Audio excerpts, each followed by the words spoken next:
Bom dia, presidente. Cumprimento Vossa Excelência, ministro Flávio Dino, ministra Carmen Lúcia, ministro Cristiano Zanin, também cumprimento o Procurador-Geral da República, professor Paulo Bonet, cumprimento os eminentes advogados que fizeram as sustentações orais, doutor Guilherme de Matos Fontes, doutor Jeffrey Costa, doutor Luiz Kuntz, doutor Eugênio Dragão, doutor Marcos Vinícius Figueiredo, doutor Eduardo Simão. Presidente, aqui, relembrando, trata-se de ação penal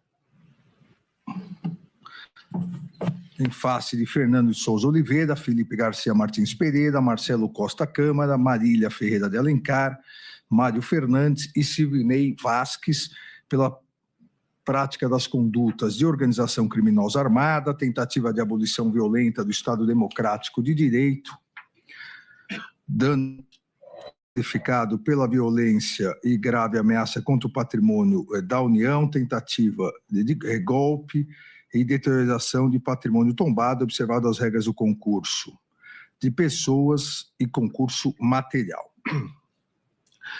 Presidente, me perdoe pela voz, acidente de trabalho, porque domingo foi ao jogo do Corinthians e Cruzeiro, então isso prejudicou a minha voz. Eu reitero aqui, rapidamente, para que nós não percamos tempo, relembrando, porque já foi decidido o afastamento da questão de ordem levantada na sessão passada, sobre o pedido de quórum de 5 ministros para julgamento da presente ação penal. Já julgamos isso, afastamos nos termos do artigo 147 do Regimento Interno do Supremo, detalhadamente analisadas, repito, desde o momento do recebimento da denúncia, como são idênticas em todos os núcleos, no julgamento do mérito dos núcleos anteriores. Passo a analisar de forma também sintética, uma vez que no decorrer dos julgamentos anteriores, essa turma já fixou o posicionamento em relação a vários desses pontos, mas passo a analisar as preliminares arguidas durante a instrução processual penal. A primeira delas, ausência, e já afasto, por ausência de violação da cadeia de custódia das provas digitais pela coleta e apresentação das provas, segundo a defesa, de forma embaralhada. Isso foi alegado tanto pela defesa de Fernando de Souza Oliveira, quanto pela defesa de Marília Ferreira de Alencar e a defesa de Silvinei Vasques. Não assiste razão às defesas. A Polícia Federal documentou o modo de extração dos dados de todos os dispositivos eletrônicos, tendo sido conferida e possibilitada a defesa de todos os réus o acesso integral ao material colhido durante a investigação, inclusive os prints nos exatos moldes em que foram extraídos de sua fonte. Ainda observado plenamente todas as regras de preservação do contraditório, ampla defesa e o devido processo legal. A própria Procuradoria-Geral da República, em suas alegações finais, apresentou o laudo técnico 889 de 2025 referente a essas provas, e o laudo técnico bem aponta que não há qualquer possibilidade ou referência a mensagens corrompidas. O fato de estarem embaralhadas decorre exatamente da forma de captura da ferramenta Celebrity, né, que é utilizado um marcador quando recupera fragmentos de mensagens, até porque, isso é importante destacar, nem todas as mensagens conseguem ser recuperadas. Já foi um grande avanço. Algumas mensagens que são apagadas imediatamente não conseguem ser recuperadas, outras mensagens por lapso de tempo não conseguem ser recuperadas, algumas de áudio não conseguem ser recuperadas, mas é importante dizer que nenhuma das defesas apontou que a mensagem é falsa, que a mensagem foi deturpada, apontaram que nem todas as mensagens da ordem foram recuperadas. Isso não é possível, a recuperação integral. Logo será. Presidente, aqui é também interessante salientar, é uma corrida da tecnologia com a tecnologia. Cada nova aparelhagem que recupera mensagens faz com que seja o WhatsApp, seja Telegram, seja outros meios de comunicação, coloquem mais mecanismos de não recuperação. E aí nova tecnologia é feita. Então isso vai sendo aí, gato e rato, mas o que importa é que não há nenhuma comprovação de que não houve cadeia de custódia, não há nenhuma comprovação ou indicação de que as provas são falsas, que as mensagens são falsas, como bem apontado no laudo técnico apresentado pela acusação, que destaca que o banco de dados recuperou esses fragmentos, o laudo diz que constitui fonte legítima de vestígios digitais reconhecida em perícia forense, pois mantém fragmentos textuais e metadados suficientes para a reconstrução de uma linha do tempo das interações. Portanto, rejeito essa preliminar. Assim como também a alegação é a mesma, rejeito a preliminar de alegação de quebra de custódia, da cadeia de custódia, por extração irregular de dispositivos eletrônicos do armazenamento em nuvem. É a mesma forma de captura dessas informações. E o procedimento da cadeia de custódia foi adotado de forma absolutamente correta, lembrando que a farta jurisprudência, principalmente dos tribunais estaduais e do Superior Tribunal de Justiça, que não se pode presumir má-fé dos agentes públicos no manuseio das provas. Deve ser comprovado tanto a quebra na cadeia de custódia quanto eventual má-fé. E volto a dizer que em nenhum momento, e nós vamos ver durante os autos, os próprios réus reconhecem que a mensagem deles não houve nenhuma imputação de que é uma plantação de mensagem ou uma mensagem inverídica. Afasto também essa alegação.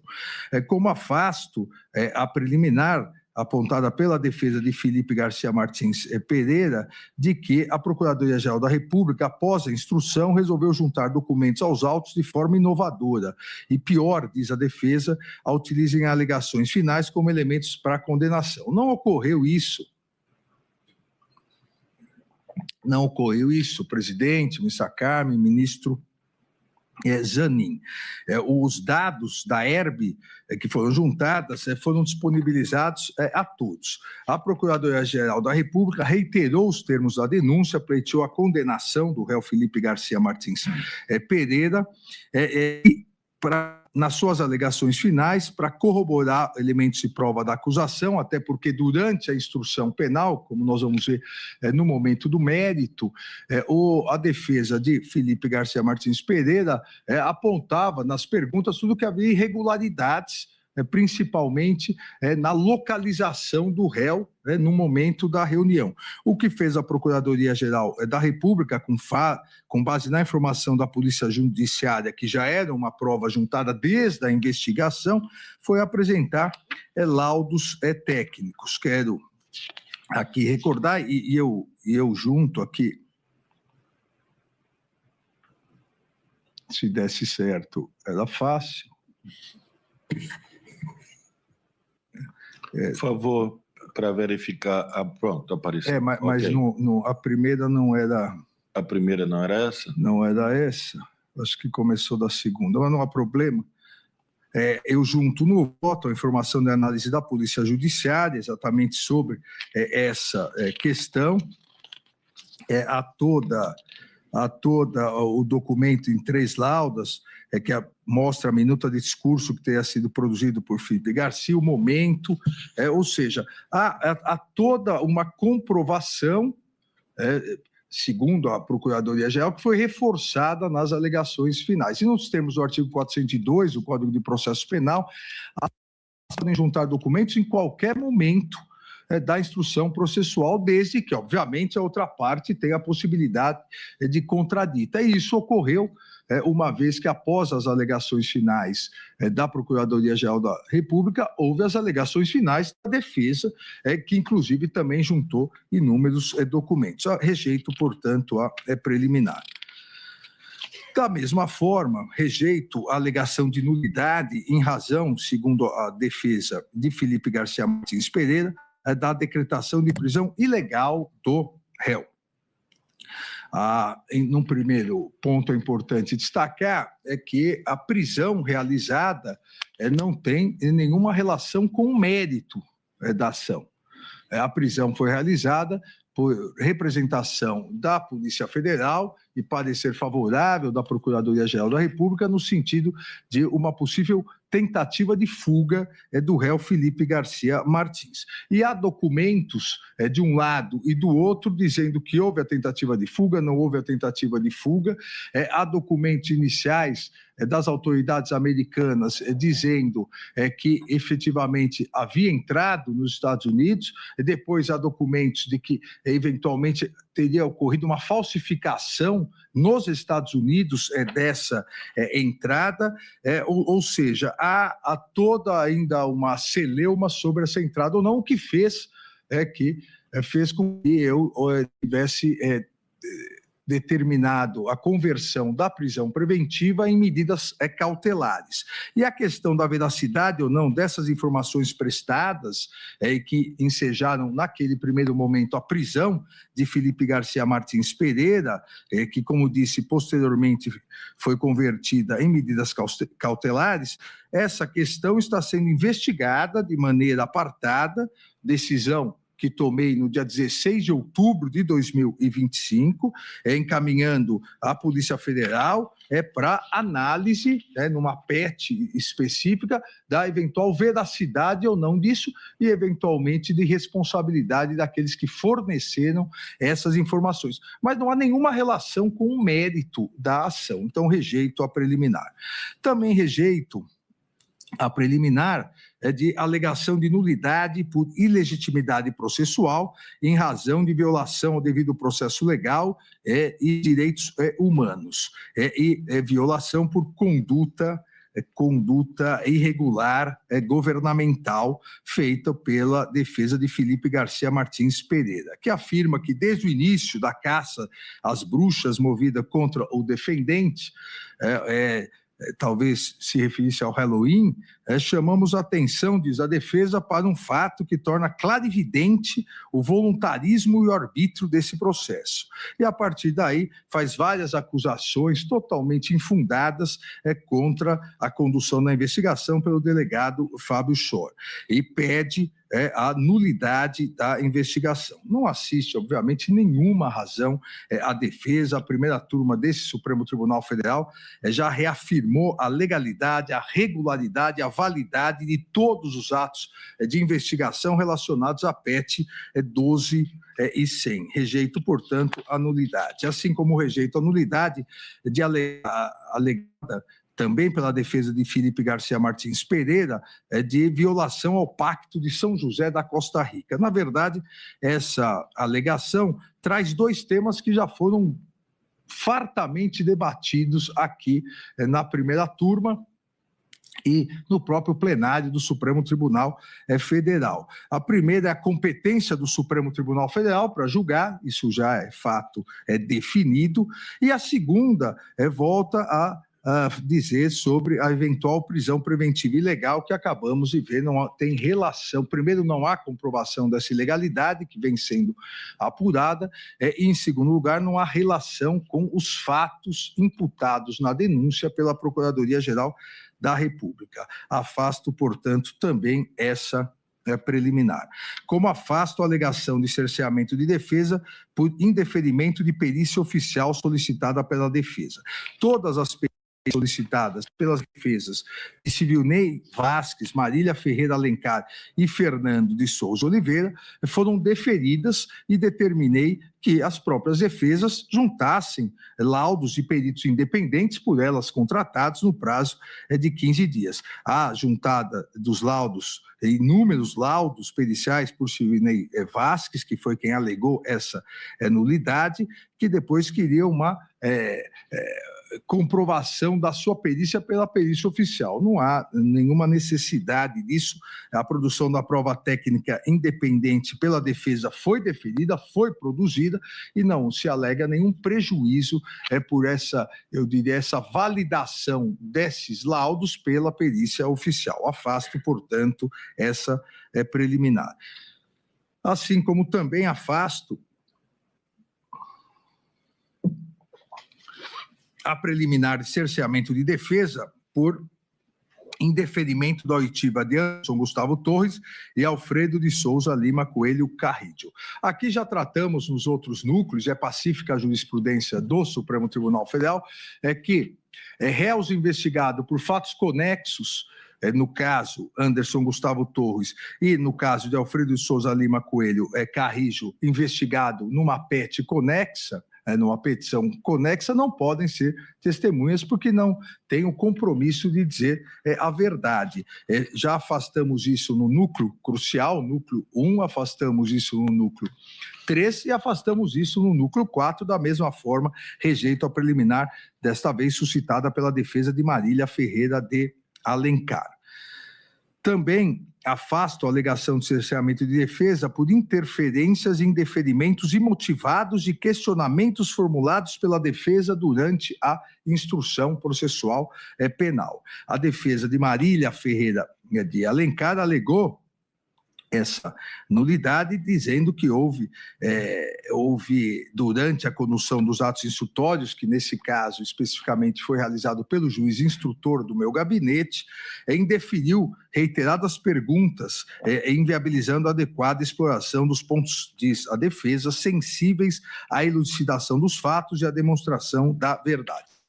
De maneira, não merece prosperar as alegações da defesa. O juiz instrutor fundamentou todas os seus indeferimentos e também é pacífico na corte que o magistrado vai analisar e tem o direito, o poder, dever de inquirir e saber as circunstâncias e condições, para saber as circunstâncias e condições que o crime ocorreu. E no próprio julgamento da ADI 6298, recente, do juízo de garantias, e fiz a referência aqui num dos julgamentos, e Vossa Excelência, presidente, estranhou essa referência, que o juiz não é uma samambaia jurídica, e o juiz deve participar da instrução, porque os fatos, a verdade dos fatos, interessa ao convencimento do juiz, para que ele possa, inclusive em órgãos colegiados, como aqui nós temos, trazer essa fundamentação aos demais magistrados. Então, restou demonstrado pela própria fundamentação do magistrado instrutor que as indagações indeferidas eram impertinentes ou já haviam sido respondidas de modo conveniente. Rejeito, portanto, a preliminar alegada, como rejeito também da defesa de Marília Ferreira de Alencar, cerceamento de defesa pelo deferimento de contradita. Ora, o juiz auxiliar deferiu parcialmente a contradita em relação a Frederico de Mello Aguiar, a contradita solicitada pela Procuradoria-Geral da República, uma vez que tinha o Frederico de Mello Aguiar também era investigado na PET 11.552. Então, como nós fazemos aqui, não só em relação a procedimentos no Supremo Tribunal Federal, mas em diversos procedimentos quando chegam habeas corpus, inclusive em relação a comissões parlamentares de inquérito, quando há uma convocação como testemunha, mas a testemunha também é investigada por fatos conexos, ela tem o direito ao silêncio em relação a fatos que possam lhe incriminar. Isso é uma previsão constitucional de que ninguém é obrigado a produzir provas contra si mesmo. E foi exatamente isso aplicado na audiência pelo juiz instrutor, rejeito a preliminar. Por fim, presidente, rejeito a nulidade, isso também já decidimos no primeiro julgamento do núcleo crucial, nulidade pleiteada por pela defesa de Marília Ferreira de Alencar, por indevida cisão da acusação. ou seja, pela divisão em núcleos e, consequentemente, diz a defesa, antecipação de juízo de valor antes da apresentação das alegações finais. Em verdade, sabemos que o julgamento desde o primeiro núcleo, o que ficou comprovado, e isso, obviamente, nós reiteramos nos demais núcleos, a materialidade dos delitos. A partir da materialidade dos delitos, cada um dos núcleos, há necessidade, por parte da Procuradoria-Geral da República, de comprovação da autoria. E é isso que nós estamos analisando, já analisamos em relação ao núcleo 3, analisamos em relação ao núcleo 4, é isso que iremos analisar agora em relação ao núcleo 2. Não há mais dúvida sobre a materialidade, que houve tentativa de abolição do Estado Democrático, que houve a tentativa de golpe, que houve uma organização criminosa, chefiada pelo ex-presidente Jair Messias Bolsonaro, que houve dano ao patrimônio público e que houve a deterioração de patrimônio tombado. Isso não há dúvida. Agora, a participação, nos termos do artigo 29 do Código Penal, concurso de agentes de cada um dos réus em cada um dos núcleos, é isso que deve ser comprovado pela Procuradoria-Geral da República, e nós analisaremos o núcleo 2 como analisamos os demais núcleos. Por isso, presidente, afasto todas as preliminares apresentadas pelas defesas dos réus e vamos ao mérito.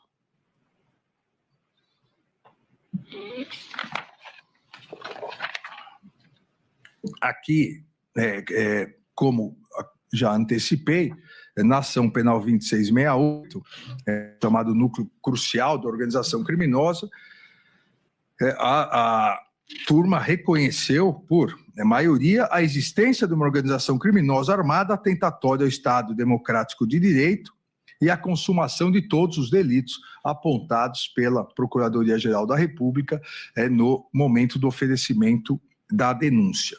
Então, a materialidade dos delitos está comprovada aqui, portanto, o que iremos analisar é a participação ou não, a eventual coautoria de cada um dos réus apontados no núcleo 2. A Procuradoria-Geral da República, ela imputa a participação dolosa, de maneira consciente e voluntária, dos réus Felipe Garcia Martins, Fernando de Souza Oliveira, Marcelo Costa Câmara, Marília Ferreira de Alencar, Mário Fernandes e Silvinei Vasques nessa organização criminosa armada, como responsáveis por diversas condutas ilícitas nos termos do artigo 29 do Código Penal. Lembrando que numa organização criminosa, reconhecida a organização criminosa, não há necessidade que, uma vez comprovado que aquela pessoa faz parte da organização criminosa e participou de determinadas condutas visando a consecução do resultado, não é necessário que todos participem de tudo. Então, por isso que se aplica a norma de extensão aqui de autoria do artigo 29 do Código Penal. A denúncia, conforme consta na denúncia, Felipe Garcia Martins Pereira teria auxiliado o líder da organização criminosa, Jair Messias Bolsonaro, na elaboração e apresentação da minuta de decreto de golpe de Estado, para a implementação de medidas ilegais de exceção do país, bem como teria sido incluído num documento de instalação de um gabinete de crise após o que se pretendia a consumação do golpe de Estado. Por sua vez, a denúncia aponta que os réus Fernando de Souza Oliveira e Marília Ferreira Alencar teriam atuado na coordenação de análises de inteligência da Polícia Federal para a realização de direcionamento da atuação da Polícia Rodoviária Federal nas eleições de 2022, especialmente para o segundo turno das eleições de 2022. Além desses atos ilícitos praticados no eleitoral, a denúncia aponta que a ré Marília e o réu Fernando também teriam se omitido para a execução dos atos antidemocráticos ocorridos no dia 8 de janeiro de 2023.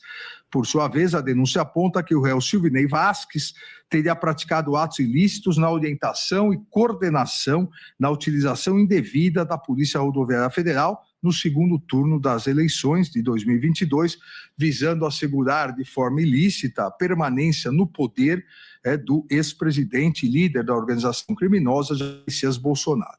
Ainda de acordo com a acusação, o réu Marcelo Costa Câmara teria realizado ações de monitoramento de autoridades públicas brasileiras com ampla interação com o núcleo crucial e o núcleo central da organização criminosa. Por sua vez, o réu Mário Fernandes teria estruturado documentos para implementação de atos de neutralização e monitoramento de autoridades públicas e alvos do grupo criminoso, assim como atuou ou teria atuado como interlocutor na estrutura delitiva com diversos manifestantes, diversas lideranças que praticaram os atos antidemocráticos de 8 de janeiro de 2023, teria ainda sido incluído no documento para integrar o gabinete de crise após a eventual consumação da ruptura constitucional.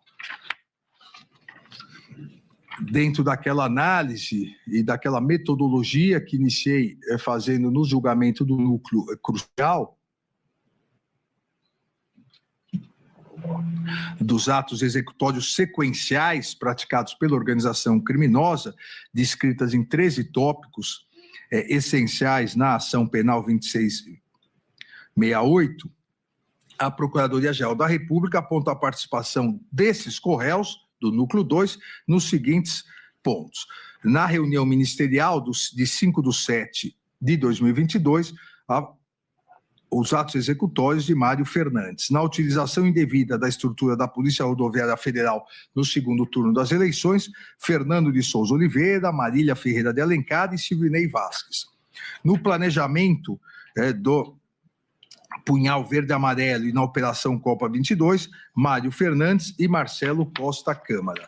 Na minuta de golpe de Estado e apresentação aos comandantes das Forças Armadas, Felipe Garcia Martins Pereira e Mário Fernandes. Na tentativa de golpe de Estado em 8 de janeiro de 2023, Fernando de Souza Oliveira e Marília Ferreira de Alencar. E no gabinete de crise após a consumação do golpe de Estado, Felipe Garcia Martins Pereira e Mário Fernandes. Recordando aqui, que foram 13 momentos desde meados de 2020, o primeiro desses momentos, dos quais esse núcleo não faz parte, mas é importante recordar, foi a questão da BIM paralela, o monitoramento de agentes públicos a utilizar a estrutura do Estado para o início da consecução do atentado contra o Estado Democrático de Direito, principalmente para a produção e difusão da desinformação contra a justiça eleitoral, contra a legitimidade das eleições, contra as urnas eletrônicas. E nesses 13 tópicos, alguns deles com subtópicos, se mostra que realmente a organização criminosa planejava desde meados de 2020 a sua manutenção no poder. A sua manutenção no poder, seja por desacreditar a legitimidade das eleições, seja depois,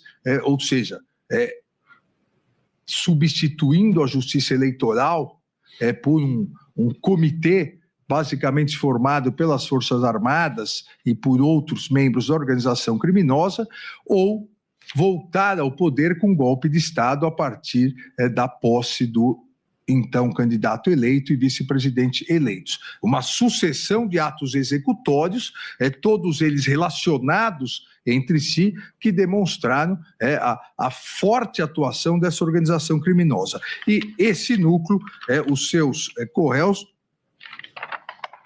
participaram de pelo menos 6 momentos importantes nessa tentativa de consumação da perpetuação de poder de um grupo político que se tornou uma verdadeira organização criminosa no país. Vamos começar, presidente, com a reunião ministerial de 5/7 de 2020, com a participação de Mário Fernandes. Todos se recordam, e aqui nós iniciamos o primeiro julgamento em setembro, do núcleo crucial, depois realizamos o segundo julgamento nós realizamos em outubro, o terceiro em novembro e agora o último núcleo em dezembro. Então, os fatos estão bem vivos ainda na memória de todos, da reunião ministerial de 5/7, onde houve a convocação por parte do líder da organização criminosa, então presidente da República, Jair Messias Bolsonaro, uma reunião oficial entre ministros de estados e outras autoridades do governo, e que, surpreendentemente, apesar de ser oficial, e no Palácio do Planalto participou também alguém que não tinha nenhum cargo, mas era candidato a vice-presidente na chapa do presidente, então presidente Jair Messias Bolsonaro, o réu já condenado Walter Souza Braga Neto, uma reunião que nessa reunião o chefe da organização criminosa reafirmou todas as mentiras sobre as supostas vulnerabilidades das urnas eletrônicas, a ausência da legitimidade da justiça eleitoral, proferiu diversas agressões,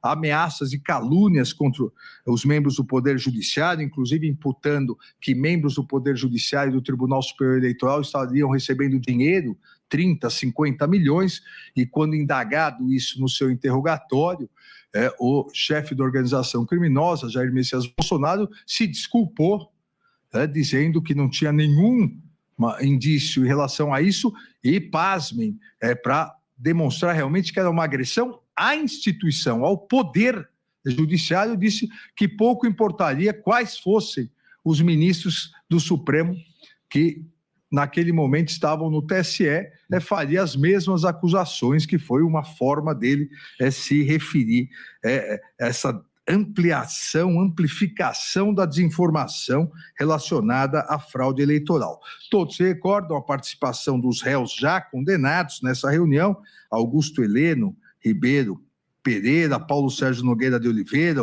Walter Souza Braga Neto, Anderson Gustavo Torres, todos que participaram e já foram condenados com trânsito em julgado no núcleo 1.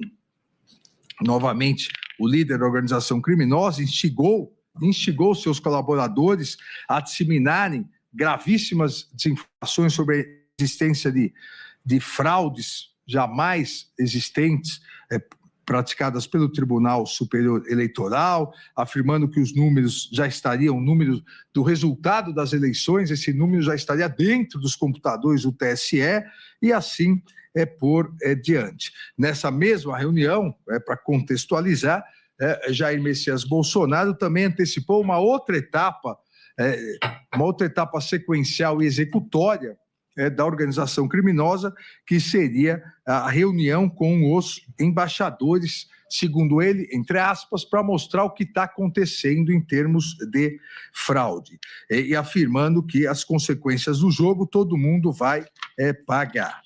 Nessa reunião, além dos pronunciamentos dos integrantes no núcleo crucial, detalhadamente já analisadas no momento oportuno, e aqui só contextualizei, o réu Mário Fernandes também corroborou as falas golpistas e antidemocráticas em vários termos. Conforme no slide, ele participou dessa reunião, ele era o secretário executivo da Secretaria de Governo, cujo titular era o general Ramos, que não participou dessa reunião, então participou o general da reserva, Mário Fernandes, então substituto do ministro de Estado, chefe da Secretaria-Geral da Presidência da República. E várias afirmações, aqui em amarelo, ele diz: nós temos que ter um prazo para isso acontecer por parte do Judiciário, do TSE, e uma previsão de próxima reunião para uma alternativa se isso não acontecer nesse prazo. Isso era aceitar todas as imposições absurdas que a comissão das Forças Armadas, liderada pelo réu, hoje condenado Paulo Sérgio, queriam impor ao Tribunal Superior Eleitoral. E aí continuava, na linguagem costumeira naquele momento, na hierarquia do Palácio do Planalto, a própria pressão internacional, a liberdade de ação do senhor e do governo vai ser bem menor, a população vai começar a acreditar. E não, então está tranquilo, o governo não tomou a medida mais radical, ele é apontado, inclusive, pelo colaborador, o réu Mauro Cid, como um dos membros mais radicais da organização criminosa, aquele que mais induzia, instigava, incentivava a rápida tomada de atitudes por parte do líder da organização criminosa de rompimento total com o Estado democrático de direito. E continua dizendo, porque no momento que acontecer, que vai, é 64 de novo. Ou seja, pleiteando um novo golpe militar como aquele que ocorreu em 1964. É uma junta de governo, é um governo militar. Por isso vai acontecer, o país vai ser todo desarticulado. Então tem que ser antes. Ou seja, ele, para evitar que depois das eleições houvesse um golpe militar, ele pleiteava que o golpe fosse antes das eleições.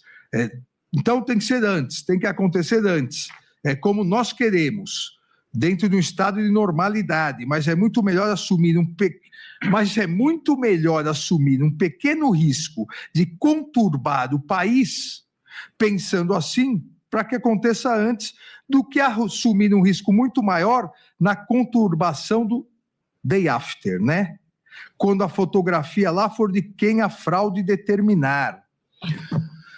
Ou seja, aqui não há nenhuma dúvida de que o réu, general Mário Fernandes, queria o golpe de Estado. E ele, como disse, apontado como um dos mais radicais pelo colaborador premiado, ele pretendia que esse golpe de Estado fosse antes das eleições, porque imputava que após as eleições, com, entre aspas, a fraude do TSE, e de apontar o outro vencedor, isso poderia dar mais ruído. Então, pretendia já antecipar o golpe de Estado. O pronunciamento do réu Mário Fernandes, nessa reunião de ministros de Estado, comprova efetivamente a adesão do réu à organização criminosa, com a clara intenção de perpetuação desse grupo no poder.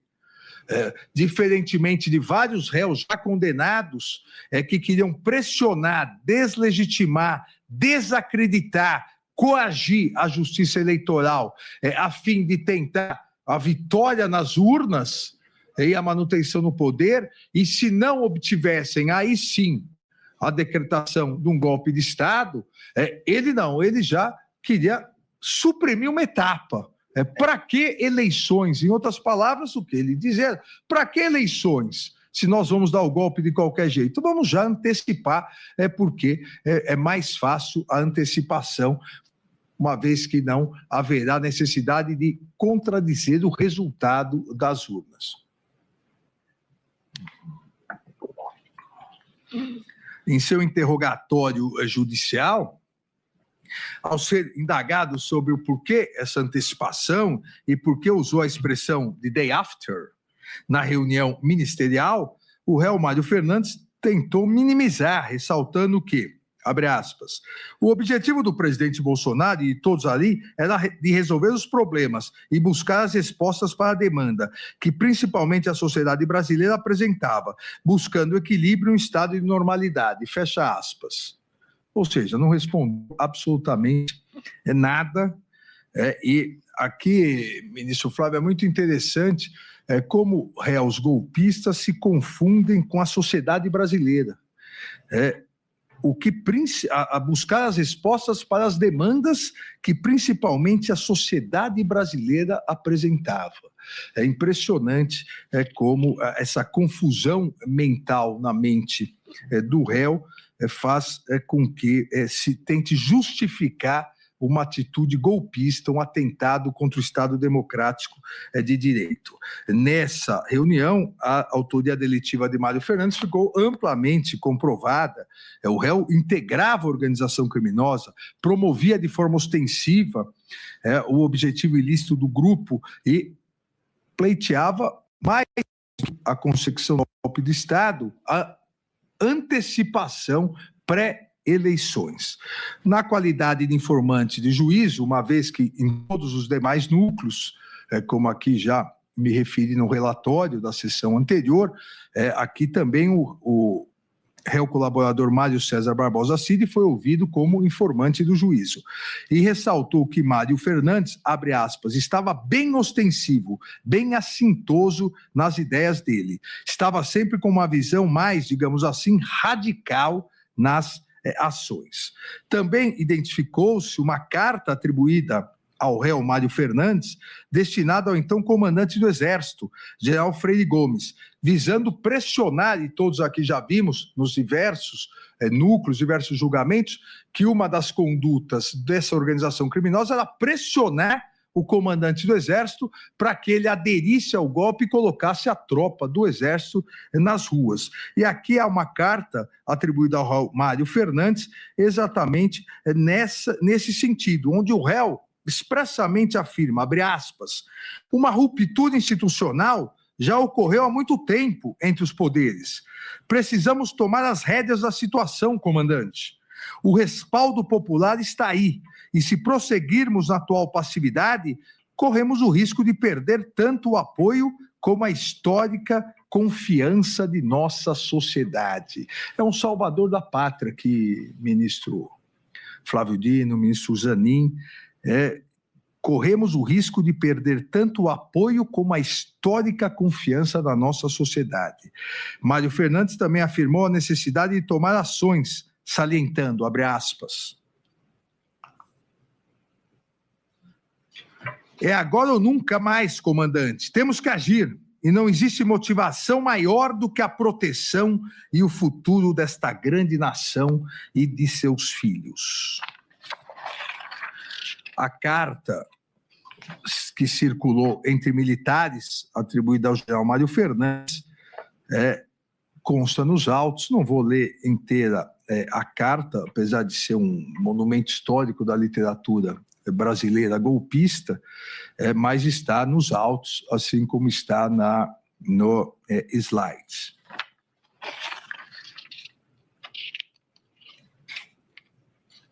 Só lerei o final para que conste nos anais do Supremo Tribunal Federal.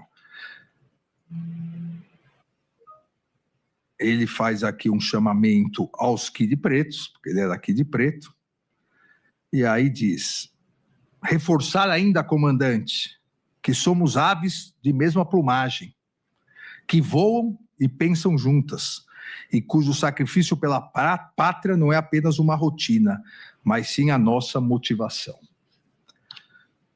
Força. Faltou selva, somente. Aqui reafirma o seu intento golpista. Em seu interrogatório judicial, Mário Fernandes confirmou que enviou o conteúdo dessa mensagem ao general Freire Gomes. E disse, isso não era um documento, isso eu não me lembro de estar na denúncia, isso foi uma mensagem pessoal que eu enviei ao general Freire Gomes, à época comandante do Exército, uma pessoa a quem eu considerava muito e com o mesmo objetivo da minha fala durante a reunião. E a fala durante a reunião era antecipar o golpe de Estado. Então, aqui é demonstrado claramente a prática delitiva apontada pela Procuradoria-Geral da República na denúncia em relação ao réu Mário Fernandes. O segundo tópico, a utilização indevida da estrutura da Polícia Rodoviária Federal no segundo turno, a acusação é em relação à participação de Fernando de Souza Oliveira, Marília Ferreira de Alencar e Silvinei Vasques. Todos aqui se recordam, e nas sustentações orais, a eminente ministra Carmen Lúcia, nossa decana, fez uma indagação no final da sustentação oral, e eu também complementei para esclarecer os fatos, principalmente os fatos ocorridos no dia 30 de outubro de 2022, segundo turno das eleições, quando houve a necessidade da convocação, que foi feita por mim, ao então diretor da Polícia Rodoviária Federal, Silvinei Vasques, para que comparecesse imediatamente ao Tribunal Superior Eleitoral e acabasse com os ilegais bloqueios. E por que isso? Na sexta-feira, no dia 28 de outubro, várias notícias chegaram e denúncias ao Tribunal Superior Eleitoral que estaria sendo planejada a operação para o dia 30, segundo turno das eleições, uma operação baseada em boletins de inteligência feitos pela Polícia Federal, principalmente no Nordeste, onde o então candidato Luiz Inácio Lula da Silva havia tido uma votação no primeiro turno bem superior, em torno de 75%, em outras cidades bem superior ao candidato à reeleição Jair Messias Bolsonaro. Em virtude disso, determinei, e essa determinação depois referendada pelo plenário do Tribunal Superior Eleitoral, a ministra Carmen Lúcia bem se recorda, que aprovamos uma resolução que, durante as eleições, toda decisão referente às eleições, seja pelo presidente, seja por qualquer um dos ministros, deveria ser colocado imediatamente para referendo, seja concedendo ou negando, porque geralmente as decisões são referendadas quando se concede a medida. Só que, às vezes, a negativa, no caso eleitoral, impacta muito mais do que uma concessão. Então, para que a Justiça Eleitoral, como órgão colegiado, pudesse atuar, todas as nossas decisões, e o eminente Procurador-Geral da República, à época, lá atuava como procurador, como vice-procurador-geral eleitoral, se recorda, todas eram submetidas a referendo. Essa determinação é para que não houvesse a operação no dia 30. Isso é muito importante, a ministra Carmen se recorda, porque é absolutamente impossível se alegar ausência de conhecimento da ilicitude do fato, quando havia uma decisão do Tribunal Superior Eleitoral vedando essa operação, que foi, eu repito, foi precedida da utilização da máquina governamental, principalmente do Ministério da Justiça, para a produção de boletins de inteligência, que foi precedida por um aporte financeiro para essa operação. Foi dito da tribuna que esse aporte financeiro foi exatamente igual ao carnaval. Lembrando que a eleição é em um dia. O carnaval, as operações começam na sexta e vão até quarta de carnaval. Ou seja, havia toda a indicação de que qualquer operação que fosse realizada para obstaculizar o acesso do eleitor às urnas, qualquer que seja o eleitor, todo eleitor e eleitora tem o direito a chegar às urnas para votar, que isso seria considerado um crime contra a democracia. O que foi feito, ministro Flávio? No domingo, nós, no Tribunal Superior Eleitoral, fomos surpreendidos com inúmeras imagens nas redes sociais e notícias da imprensa de vários bloqueios exatamente naquele direcionamento que a operação pretendia, com base nos boletins de inteligência, onde o candidato Luiz Inácio Lula da Silva havia tido mais votos nas eleições, no primeiro turno. Se chegou ao absurdo de, inclusive, bloquear um senador da República, o senador Otto, na Bahia, e o senador Otto gravou um vídeo e enviou ao Tribunal Superior Eleitoral. E, a partir dessa constatação e a convocação, pasmem, essa história já foi repetida, mas toda vez o absurdo é gigantesco. Foi dito pelo réu Silvinei Vasquez que não, essa operação não é aquela operação, em que pese ser absolutamente idêntica nos mesmos locais, usando o mesmo pessoal, usando o mesmo dinheiro e com base nos boletins de inteligência, não é a mesma operação. Essa operação é só para verificar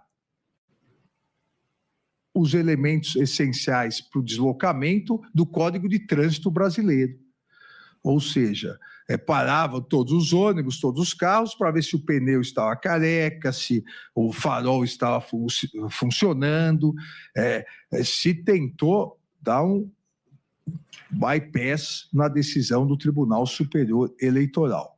E, diferentemente também, com todo o respeito ao que foi dito da tribuna, diferentemente do que foi dito, que o então diretor da Polícia Rodoviária Federal, Silvinei, ele procurou o Tribunal Superior Eleitoral e ele disse que explicou a operação e que a explicação foi aceita e tudo ficou tranquilo, não é verdade, uma vez que houve a necessidade de uma determinação verbal expressa para que cessasse imediatamente qualquer tipo de obstrução ao eleitor de chegar à sua sessão eleitoral sob pena de prisão em flagrante imediata do diretor da Polícia Rodoviária Federal.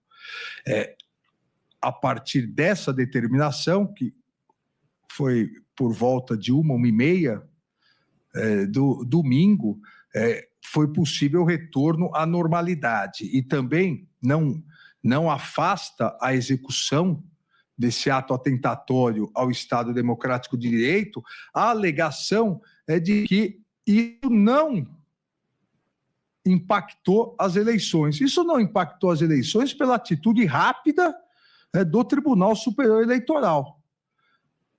Isso não impactou as eleições porque houve ameaça de voz de prisão ao diretor da Polícia Rodoviária Federal. Mas isso comprova que, com base nos boletins de inteligência produzidos pela Polícia Federal, a utilização da máquina estatal pela organização criminosa para que um outro órgão ligado ao Ministério da Justiça, a Polícia Rodoviária Federal, para que isso fosse um elemento essencial para a manutenção desse grupo político no poder. O ministro Flávio, assim como eu, ambos tivemos a honra de servir no Ministério da Justiça, nós sabemos que não é normal, não é legal a utilização da Polícia Federal para produzir boletins de inteligência com base em votação para que a operação seja realizada pela Polícia Rodoviária Federal para obstruir só determinados eleitores tendentes a votar num candidato. A alegação da defesa de que as operações são feitas ou foram feitas para o combate ao crime organizado e à compra de votos. Não é nem função da Polícia Rodoviária Federal isso. Então, claramente, houve aqui um desvio de finalidade absolutamente ilícito para auxiliar um determinado grupo político que se transformou em organização criminosa a se manter no poder. Talvez, ministro Zanin, um dos momentos mais vexatórios da história de uma instituição respeitada como a Polícia Rodoviária Federal. E nos autos consta que, e eu vou ler o trecho, que a maioria da Polícia Rodoviária Federal era absolutamente contrário a isso, contrário, inclusive, que o seu diretor, Silvinei Vasquez, participasse de motociatas, mesmo sendo diretor da Polícia Rodoviária Federal, e aliviasse as multas nas motociatas. Mas, assim como todas as demais instituições, a maioria sempre preserva a legalidade. Presidente. Ministro Alexandre, apenas um brevíssimo comentário, porque essa resenha que Vossa Excelência faz se presta a nós sublinharmos, como já conversamos em outras ocasiões, um traço do nosso tempo, que é o exibicionismo do mal feito. No caso do golpe de 64, havia de fato uma conspiração subterrânea, clandestina. Tanto que o presidente da época acreditava muito firmemente que ele tinha um suporte militar, apto a garantir a legalidade. E clandestinamente se passava outra coisa. Nessa tentativa, há algo singular, que é exatamente tudo à luz do dia. É como se houvesse um orgulho da ilicitude. Nós estamos vendo isso também no terreno da corrupção, que é a disfarçatez. Antigamente, os sinais exteriores de riqueza eram exceção, hoje são a regra. A pessoa faz a improbidade e quer exibi-la.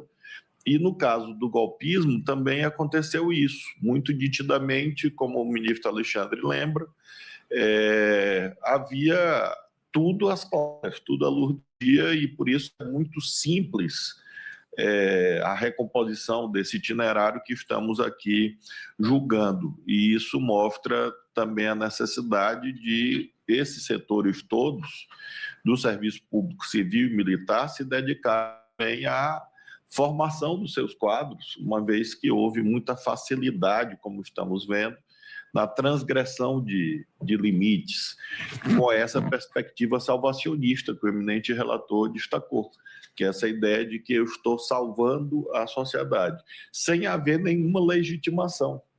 E essa legitimação seria puramente arbitrária, essa condição de arauto, às vezes, da salvação nacional, como nós vimos em vários dos discursos. E essa carta que Vossa Excelência fez alusão, que eu particularmente, é a primeira vez que ouço falar dela, de fato, depois eu vou aos atos, porque entre tantos e tantos detalhes, essa carta talvez seja um documento a mais que mostra esses traços e que fazem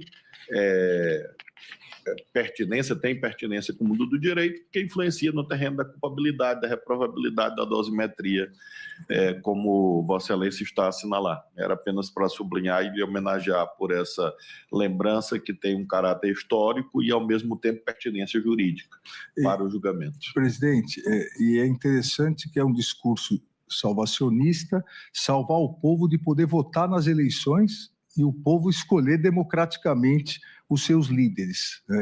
O salvacionismo megalomaníaco. Ministra Carmen, queria... Se Vossa Excelência me permite, o ministro-presidente também, cumprimentando já Vossa Excelência, ministro relator, ministro Zanin, procurador-geral, senhoras e senhores advogados, servidores, a imprensa que nos acompanha, só uma observação que eu fico a pensar. Além desse exibicionismo que as redes oferecem, particularmente as redes, porque aí você fala com todo mundo, quem está falando, eu acho, presidente, que há algo mais sombrio, é a voracidade por um poder independente de legitimação, porque num outro grupo, o ministro relator expôs, e nós chegamos aqui em alguns votos a acentuar, espero que ele se lembre do que estou fazendo, referindo-se ao líder da organização, ou seja, estou documentando que estou participando com algumas notas graves. Se não der certo, nós estamos presos, e aí depois não vai ter o que ser feito. Se passarem as eleições, fica mais restrito, como é o caso específico desse réu hoje. Ou seja, era um grupo que, quebrando, inclusive, os princípios básicos, por exemplo, das Forças Armadas, hierarquia e disciplina, de um outro nível chegava-se direto a quem estava na chefia do Poder Executivo Nacional. E que se ficasse, lembrasse que um general se conteve para dizer que não participaria do golpe, mas algumas pessoas de outros níveis, quebrando inclusive a hierarquia que é da tradição das Forças Armadas, que é princípio da carreira das Forças Armadas, das carreiras, quebrava tudo isso e chegava, e esperava que o golpe realizado, executado, o líder do golpe se lembrasse disso. Então, há uma outra coisa, que é a voracidade pelo poder, independente de qualquer protocolo. Sim, eu concordo com Vossa Excelência, há um certo exibicionismo de mostrar tudo. Hoje em dia é isso, e eu acho que a humanidade, falando do Brasil porque sou cidadã brasileira e sou uma servidora pública brasileira, nós temos um encontro marcado com um novo protocolo apenas de boas maneiras que as nossas mães, os nossos pais nos ensinavam em casa. O outro está falando, espere que ele termine para você falar. A gente faz isso até hoje com os pequenos da casa. E agora não, todo mundo fala o tempo todo, independente de quem for, e você está conversando. Me lembro de um presidente da República que, numa audiência com um ministro, portanto, do seu núcleo de auxiliares, enquanto ele falava, o ministro, Vossas Excelências devem saber disso, olhou o relógio como se tivesse alguma coisa. Ele disse: Vossa Excelência tem algo mais importante de fazer do que conversar comigo, que sou seu chefe, por favor, fique à vontade, a audiência acabou. Hoje, as pessoas estão falando com o outro, você está falando e o outro no celular, como se você estivesse falando para ninguém, sendo que às vezes a audiência foi pedida pela pessoa. Então, a quebra de bons modos, eu diria, não de modos tradicionais, não de ritos desnecessários, que realmente a vida muda, fica muito mais simples, muito mais fácil, mas de alguns princípios que são necessários, especialmente nas organizações. Nós não somos apenas organismos que brotam do nada e cada folha vai para um lado e cada galho vai nascer do seu jeito. Nós somos uma organização estatal a partir da vivência na sociedade. O que eu acho é que quem está no poder agora, e muitas vezes a chegada ao poder, como neste caso se tentou, e o golpe é isso, é golpear uma estrutura organizada, posta numa Constituição, e, portanto, queria se mostrar isso em parte porque estava na participação, em parte para que, se o golpe desse certo, quando o golpe desse certo, esta pessoa fosse, aspas, premiadas. Então, eu acho que este conjunto de coisas que faz com que haja um lado muito sombrio neste quadro, e que é muito melancólico a gente ver que as pessoas, numa convivência social, numa convivência política, não respeitam. O Estado de Direito vem para impedir que a ânsia por cargos, a ânsia por poder, não desconsidere o que são os valores de dignidade profissional, de ética nas carreiras, e que é preciso que realmente tenha um cuidado com isso, porque, como eu já lembrei mais de uma vez, a democracia vive do princípio da confiança. Não se confia nas pessoas que podem quebrar tudo para chegar a cargos independentes da sociedade. Portanto, Vossa Excelência lembrou o golpe de 64, houve o golpe no golpe em 69, 68 para 69, com o AI-5, e houve, não se esqueça, outubro de 77, quando o Silvio Frota também tentou. Só que o então presidente Geisel ficou sabendo, diferente do João Goulart, o que estava acontecendo e exonerou imediatamente Silvio Frota, e se sabe dessa audiência que ele falou: tá, amanhã eu entrego o cargo. Não, o cargo é meu, que teria sido a expressão, e o senhor sai daqui sem ser mais o ministro.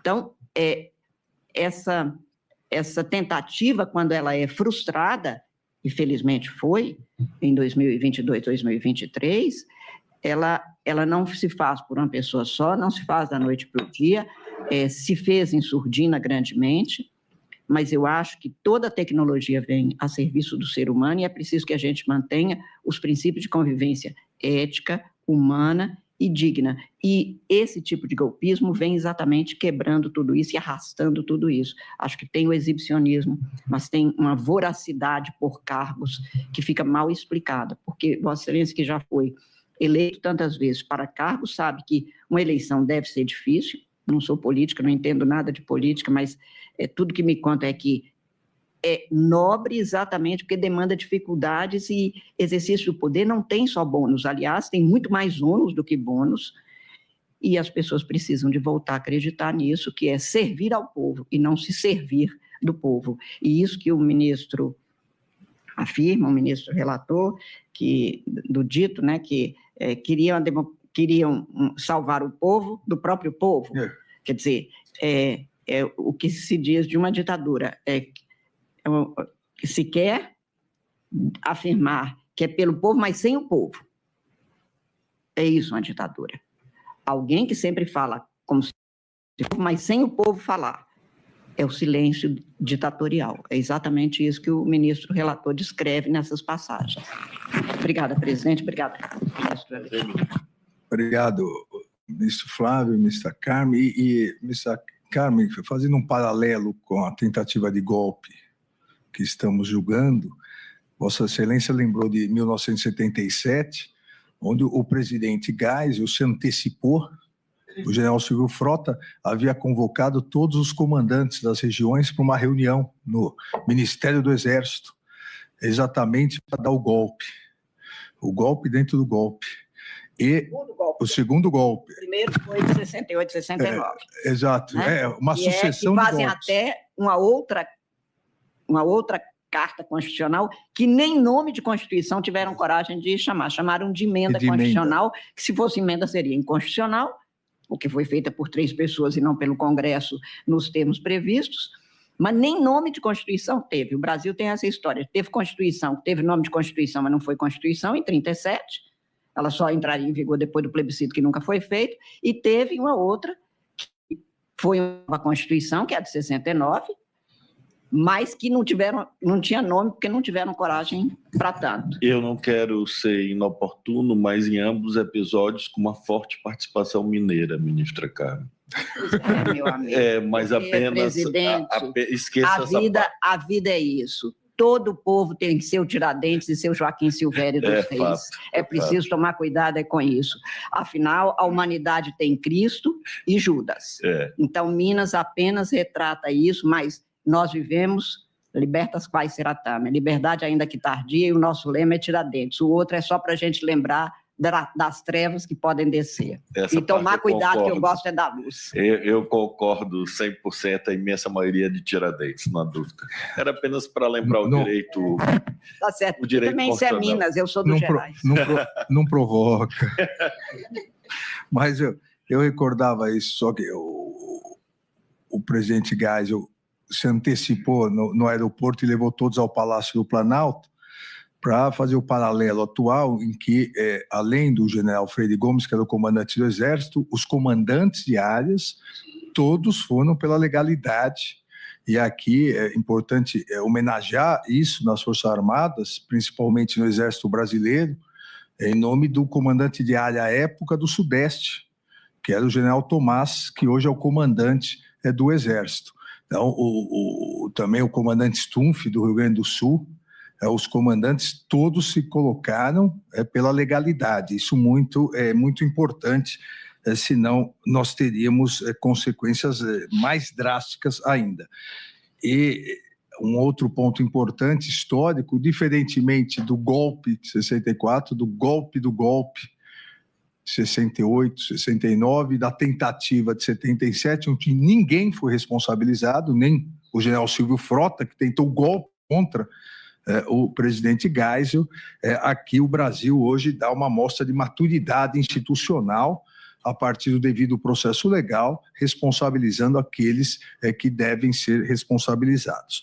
E aqui, nessa questão do uso indevido da estrutura da Polícia Rodoviária Federal no segundo turno, as provas em relação à Ré Marília Ferreira de Alencar, delegada da Polícia Federal, e então diretora de inteligência do Ministério da Justiça e Segurança Pública, as provas são abundantes, da sua participação nesses atos executórios. Foi ela que fez a solicitação para elaboração no projeto do Business Intelligence, dos boletins de inteligência focado no resultado das eleições. Ou seja, não há explicação para isso. É focado no resultado das eleições no primeiro turno. Não é em relação a acidentes, não é em relação a criminalidade organizada, compra de votos, e sim no resultado das eleições, com a finalidade de coletar dados sobre locais de votação, onde o então candidato Luiz Inácio Lula da Silva tinha obtido uma votação expressiva. Isso é comprovado pelas testemunha Clebson Ferreira de Paulo Vieira, analista de inteligência, diz, inclusive, que estranhou ao receber essa solicitação. Ele disse, não era comum. Eu lembro que o meu chefe, especificamente nesse dia, isso em juízo, estava com algum problema de estava com alguma urgência para me solicitar. Foi quando ela ligou para o ramal próximo da minha mesa e me chamou na sala dela. Não era comum, respondendo à pergunta. E o Ministério Público indagou. Certo, nesse período especificamente das eleições, nesse intervalo para o segundo turno, aconteceu mais de uma vez dela fazer solicitações diretas ao senhor? Sim, fala que é sim. E aí, o analista Clebson Ferreira de Paula Vieira confirmou a demanda específica, uma análise de dados primária referente aos dados do resultado do segundo turno, tendo posteriormente ressaltado em seu depoimento que recebeu do primeiro turno, perdão, uma demanda específica referente à concentração de votos por candidato. Essa concentração de votos por candidato chamou mais atenção de toda a análise. A Polícia Federal sendo instrumentalizada para fins políticos de perpetuação no poder. Ainda diz a testemunha que inicialmente as impressões eram feitas com concentração de votos em todo o país acima de 75% para candidatos, inicialmente Lula e Bolsonaro à época. Eu fiz algumas impressões e chegou um determinado momento em que foi solicitado apenas para o candidato Lula acima de 75%. Foram tirados alguns prints da tela do boletim de inteligência, esses prints foram impressos e passados para ela Marília Ferreira de Alencar.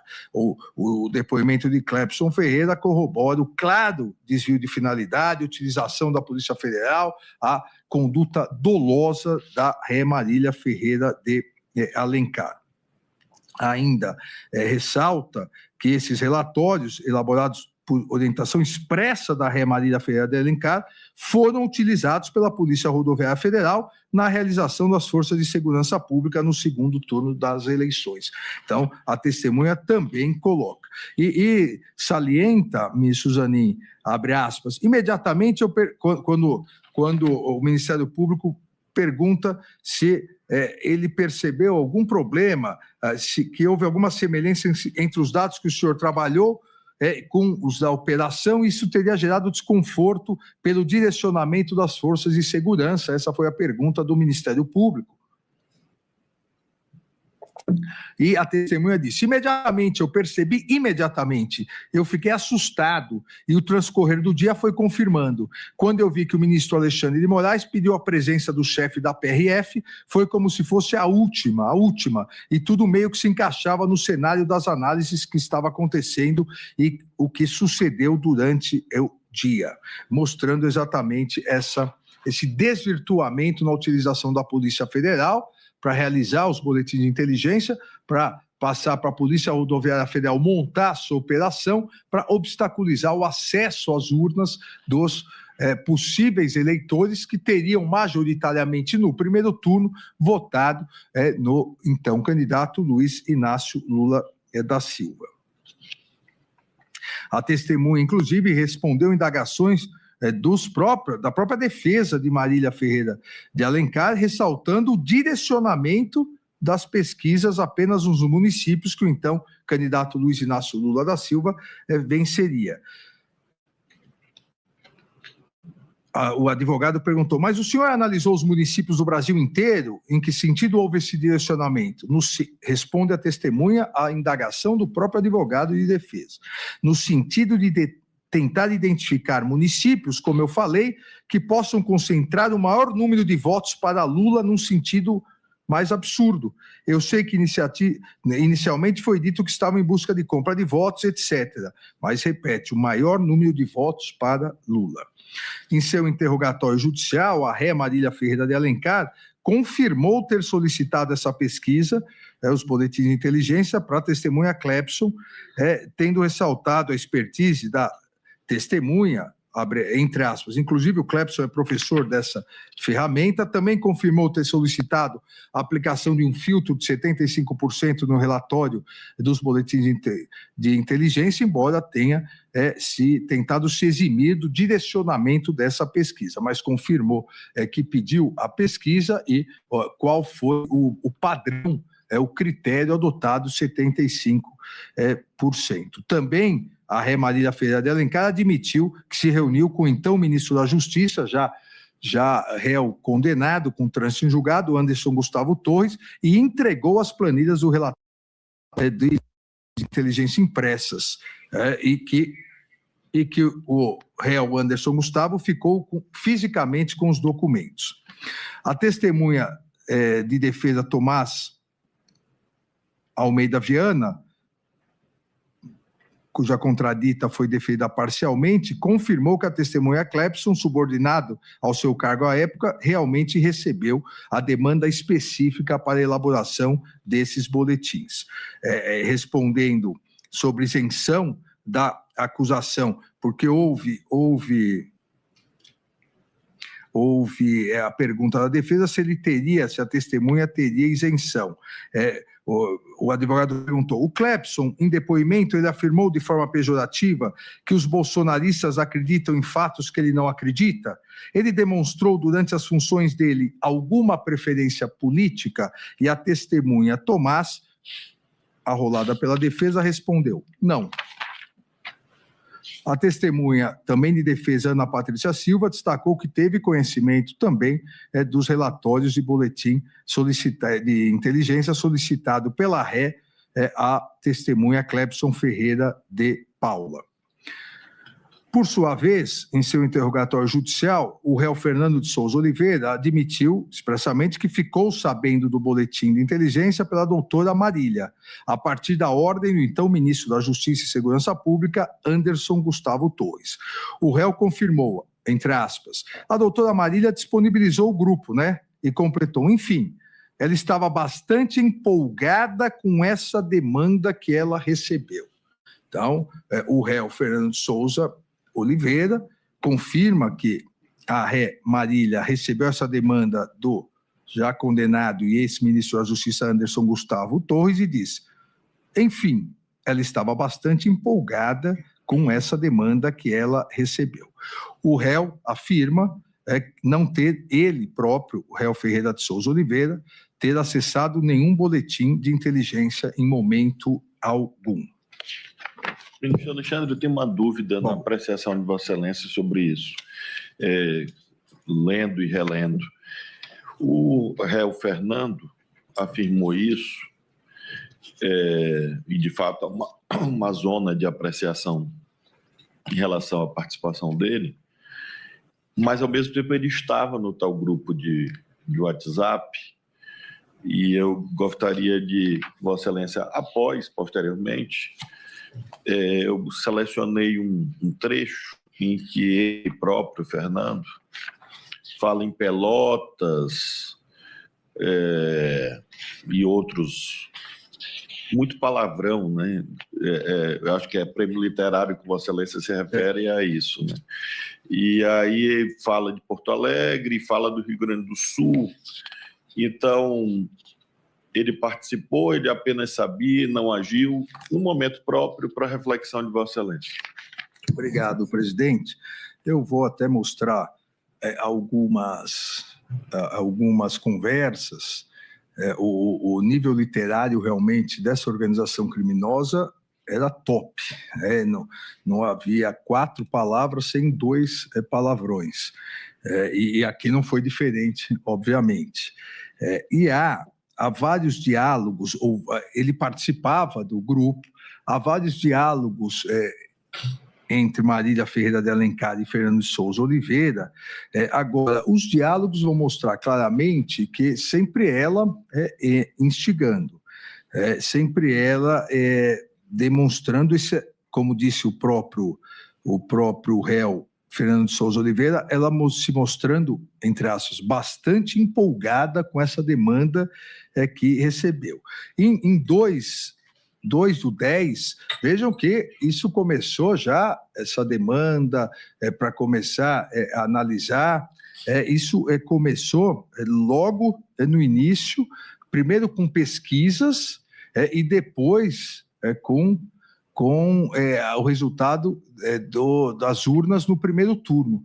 Então, a organização criminosa já, provavelmente, e isso acabou não sendo captado, se houve ou não, provavelmente já pretendia influenciar as eleições no primeiro turno, porque já desde o início de outubro. Marília Ferreira de Alencar afirmou ao réu Fernando de Souza Oliveira, temos que pensar na ofensiva quanto a Veja, o que uma delegada federal, servidora da parte de inteligência do Ministério da Justiça, tem que direcionar o seu trabalho para pensar numa ofensiva contra pesquisas de opinião pública? Qual o papel dela em relação a isso? Aqui. E a resposta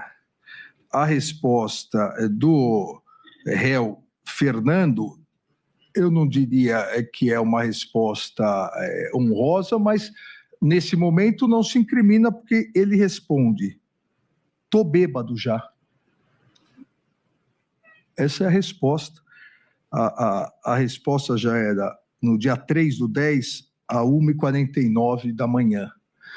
Então, temos que pensar na ofensiva contra essas pesquisas, tem como resposta: tô bêbado já.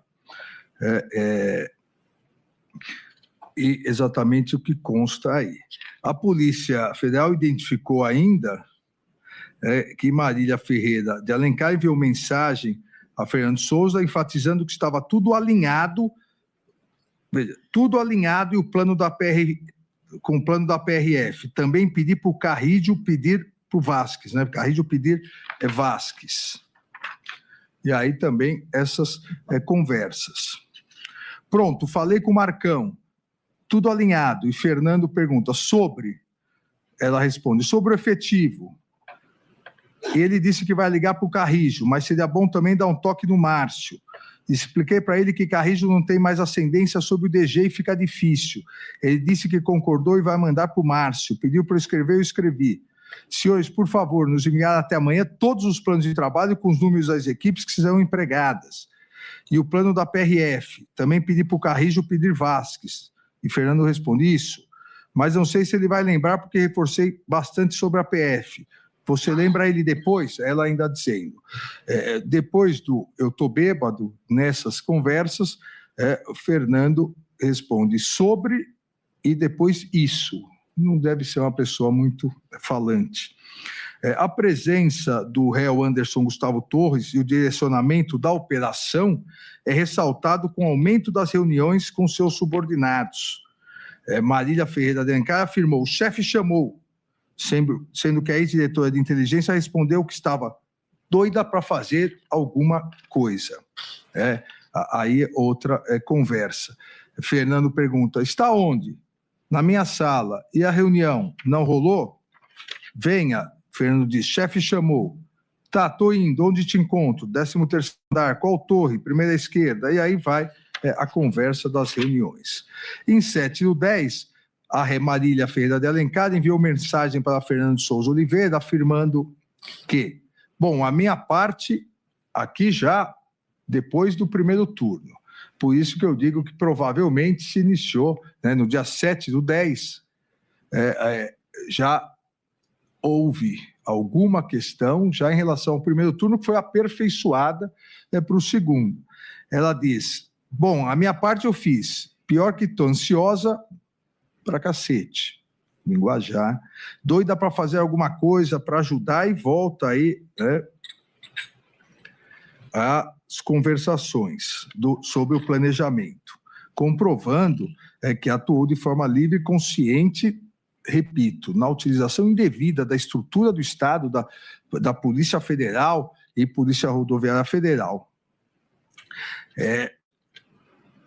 O aumento desse senso de urgência de Marília Ferreira de Alencar, a partir do final do primeiro turno, é demonstrado com suas conversas com Cleberson Ferreira.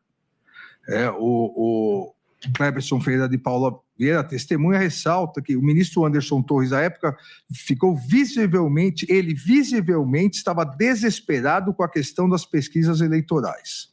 Em 21/10, testemunha Cleberson enviou mensagem para Camila Alves dizendo: surgiu uma demanda daquelas, diretamente da diretoria. Eu estou muito mal, mas tenho que acelerar.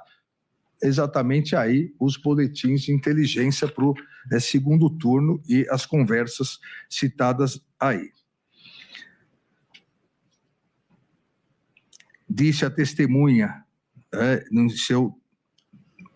nas mensagens, luta ele lutar uma atividade de inteligência imparcial, ética, e quando vê pessoas com o mínimo possível de autoridade tentando destoar disso, a gente fica triste. Então, já desde a época, obviamente, o analista percebeu esse desvirtuamento no pedido feito diretamente por Marília Alencar. Aqui, as planilhas constam no voto, as planilhas dos estudos, dos boletins de inteligência. E vejam, todas elas colocam partidos do prefeito, PT, PSB, PDT, PCdoB, todos partidos que apoiavam, então, o candidato Luiz Inácio Lula da Silva. O desvio de finalidade, atitude criminosa da ré Marília Ferreira de Alencar, em conluio com o já condenado Anderson Gustavo Torres, demonstra um alinhamento e a estruturação da organização criminosa para atuação indevida no resultado das eleições. Aí cito ainda aqui o que é importante, uma outra conversa entre Marília e Fernando. Marília Ferreira de Alencar destaca a atuação ilícita do ex-ministro da Justiça, réu já condenado Anderson Gustavo Torres, afirmando por mensagem: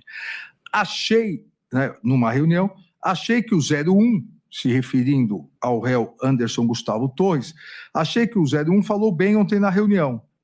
E após a resposta de Fernando de Souza Oliveira, Fernando de Souza Oliveira respondeu: falou demais, bem isento. Essa foi a resposta do réu Fernando. Ela respondeu: porra, isento nenhuma. 22, meteu logo.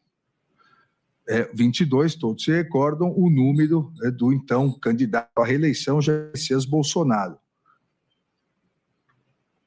Então, a própria ré afirma que não havia isenção do réu Anderson Gustavo Torres, porra, isento nenhuma. 22, meteu logo.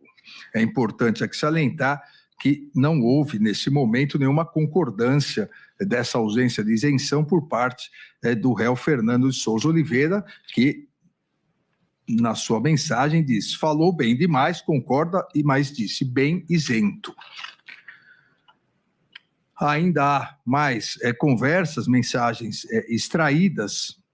Quero ver como vai ser o bafafá na PF, diz a ré Marília. Vai ser o pipoco, responde Fernando. Vão reclamar demais alguns de não querer cumprir fora. Achei que o 01 falou bem, e aí volta a questão da isenção. Aqui me parece que não há nenhuma dúvida do direcionamento político da ré Marília Ferreira de Alencar, que efetivamente, junto com Anderson Gustavo Torres, já condenado, visavam tumultuar o segundo turno da eleição, impedindo assim que determinados eleitores que no primeiro turno haviam votado no candidato Luiz Inácio Lula da Silva, principalmente na região nordeste do país, impedir que esses eleitores, essas eleitoras chegassem às urnas e, com isso, tentar mudar o resultado das eleições ilicitamente, tentando manter o seu grupo, o grupo político que se transformou numa organização criminosa no poder. Aqui também há mensagens demonstrando nova conversa entre Marília Ferreira de Alencar e Anderson Gustavo, exatamente no sentido da sua programação, e demonstrando aqui também outras conversas, não vou transcrever todas, mas mostrando todo esse planejamento. Também identificou-se aí, Vossa Excelência Presidente se referiu, o grupo de WhatsApp denominado Em Off.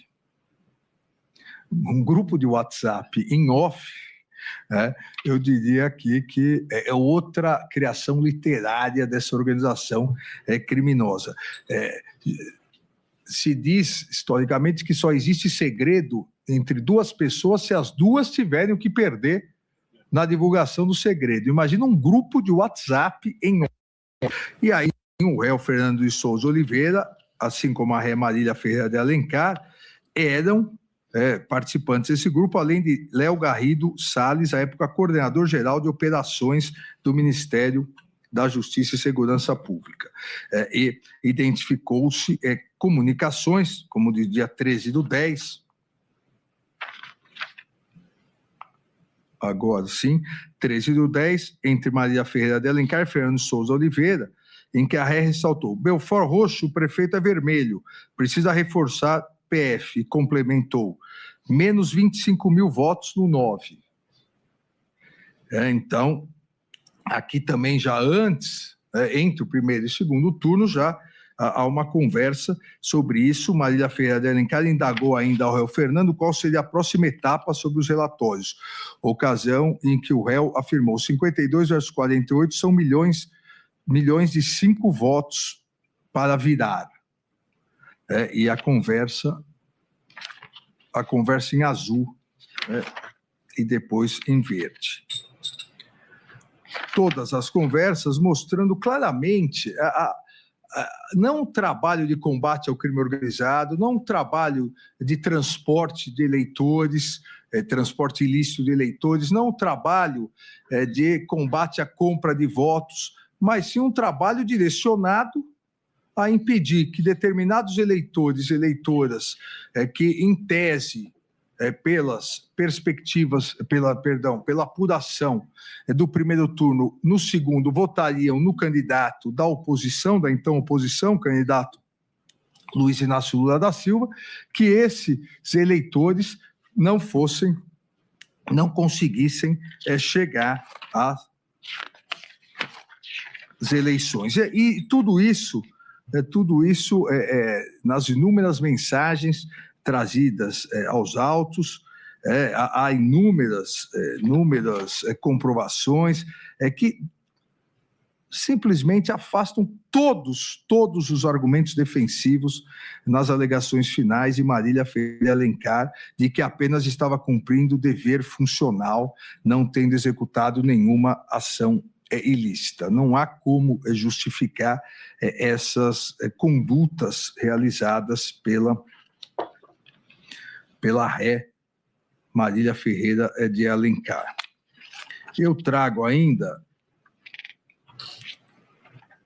presidente, o depoimento que foi juntado aos autos a pedido das defesas, foi juntado aos autos em sede policial. O policial rodoviário federal Anderson da Silva Costa prestou depoimento policial e confirmou a frase utilizada agora pelo réu Silvinei Vasques aos demais policiais na referida reunião. A pergunta foi: é fato que durante a reunião o ex-diretor-geral, perguntado pela polícia, pelo delegado da Polícia Rodoviária Federal, Silvinei Vasques, disse que era a hora de escolherem um lado, referindo-se a apoiar um determinado candidato a presidente da República? E a testemunha disse que confirma que o ex-diretor da Polícia Rodoviária Federal, Silvinei Vasques, disse que era a hora de escolherem um lado. E aí disse, mas que o entendimento, tal fala foi em relação aos cargos internos da Polícia Rodoviária Federal, pois se mudasse o governo haveria uma mudança das diretrizes e direcionamentos operacionais da Polícia Rodoviária Federal. Ainda aqui, há nos autos que a atuação específica da Polícia Rodoviária Federal para as eleições presidenciais de 2022 ficou ainda mais evidente esse desvio de finalidade com a assinatura de ofício número tal para a elaboração dos planos de trabalho do primeiro e segundo turnos dirigidos aqui exatamente nesse direcionamento para determinados locais. Esse direcionamento para locais onde um candidato havia tido mais votos e outro menos voto. A testemunha Adiel Pereira Alcântara confirmou a existência de ordem de realização de policiamento direcionado pela Polícia Rodoviária Federal na região Nordeste no segundo turno das eleições. Mais uma testemunha que diz, nessa reunião, né, a reunião do dia 20/10, em reunião eu fui acompanhado do inspetor de Jair, desculpe, o inspetor Reichach, diretor de inteligência à época. Ele me convidou para essa reunião para eu demonstrar por que a PRF nas operações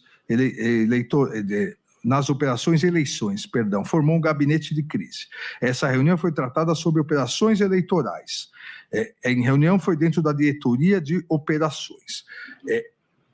Eu recordo aqui a data dessa reunião, dia 20/10, a partir da montagem dessa operação, a montagem da operação, pedido de mais dinheiro, direcionado pelos boletins de inteligência, e exatamente no dia 28, a proibição que essa operação ocorresse, proibição pelo Tribunal Superior Eleitoral. E mesmo com essa proibição, essa operação ocorreu no dia 30, no segundo turno, e aqui todas as testemunhas nesse sentido exatamente da ocorrência da operação. Há aqui ainda outros testemunhos de Adiel, da citada testemunha Adiel Alcântara, que complementou, abre aspas, que grande parte do efetivo da Polícia Rodoviária Federal não via com bons olhos essa proximidade da Polícia Rodoviária Federal ao ex-presidente Jair Bolsonaro. Então, há também essa afirmação. A testemunha de defesa, Érica Souza Correia Oliveira, juiz eleitoral da 31ª Zona Eleitoral de Campo Grande, Rio Grande do Norte, afirmou expressamente que a fiscalização da Polícia Rodoviária Federal atingiu o acesso à cidade de Mossoró. Então, ela afirma que houve esse prejuízo. Então, não há dúvida aqui que também o réu Silvinei Vasquez, ele próprio, ele comandou, a ré Marília, ela comandou os boletins de inteligência e a formatação da operação, o direcionamento da operação. E ele operacionalizou essa ideia de intervenção na possibilidade dos eleitores e eleitoras chegarem. Agora, há mais em relação, e é importante se recordar, há mais em relação à conduta do réu Silvinei Vasquez, na omissão do comando da Polícia Rodoviária no dia 31/10. Todos se recordam que após a declaração de vitória do agora atual presidente Luiz Inácio Lula da Silva pelo Tribunal Superior Eleitoral no início da noite do dia 30 de outubro, no final do segundo turno, a partir desse momento, as pessoas ligadas ao núcleo de desinformação, inclusive núcleo de desinformação, que já foi condenado também aqui por essa primeira turma, começou a produzir vasta desinformação sobre irregularidade nas eleições, novamente deslegitimidade das urnas eletrônicas, isso que iniciou-se lá atrás, em meados de 2020, foi propagado pelo líder da organização criminosa, inclusive em relação a embaixadores, e começou a chamar para uma paralisação geral no país, principalmente parte dos caminhoneiros que apoiavam o então presidente Jair Messias Bolsonaro. E isso ocorreu no dia 31 de outubro de 2022. Bloqueio em rodovias e, estrategicamente, rodovias federais. Veja, ministro Flávio Dino, rodovias federais. Por que rodovias federais? Porque a Polícia Rodoviária Federal simplesmente cruzou os braços. A Polícia Rodoviária Federal, sob a liderança do réu Silvinei Vasquez, cruzou os braços para a paralisação de inúmeras rodovias federais, com prejuízo no transporte de alimentos, medicamentos, com obstáculos a acesso a aeroportos, e simplesmente não desobstruía essas rodovias. Foi necessária uma decisão minha nos autos da DPF 519, essa ADPF 519, ela foi a mim distribuída em 2018, por uma greve de caminhoneiros que havia ocorrido, e foi determinei que houvesse a de parcela das rodovias, uma vez que o direito à manifestação é consagrado constitucionalmente no Brasil, assim como no mundo civilizado, mas em nenhum lugar do mundo, diferentemente do que terraplanistas dizem, nenhum lugar do mundo se permite a obstrução total das rodovias, porque isso mata pessoas que precisam ir a hospitais, a aeroportos, isso acaba com alimentos, isso acaba com medicamentos, então sempre é necessário deixar vias livres. Isso foi feito em 2018, ainda no governo do ex-presidente Michel Temer, e agora a DPF, nessa DPF eu determinei, após verificar a total inércia da Polícia Rodoviária Federal, uma inércia criminosa da Polícia Rodoviária Federal,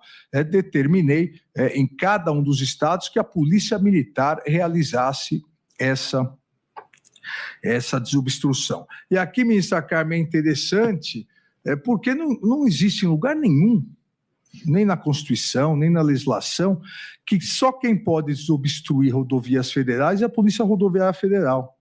Seria mais ou menos como dizer que só quem pode analisar crimes nas rodovias federais fosse a Polícia Federal.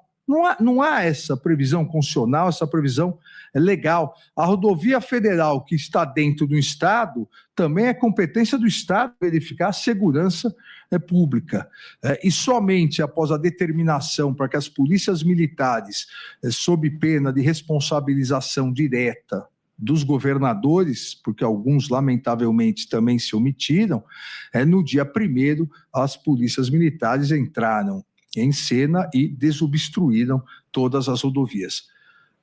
Aqui também é importante dizer que, e foi um argumento utilizado pelas defesas nesse núcleo e em outros núcleos, que o presidente da República determinou à Polícia Rodoviária Federal o final da greve e mobilização dos caminhoneiros. Isso só ocorreu depois que a Polícia Militar, ou as várias polícias militares de vários estados, haviam desobstruído. Assim é fácil, né, determinar o final de algo que já havia sido declarado pelo Supremo Tribunal Federal como ilegal, inconstitucional e que já havia sido resolvido pela Polícia Militar.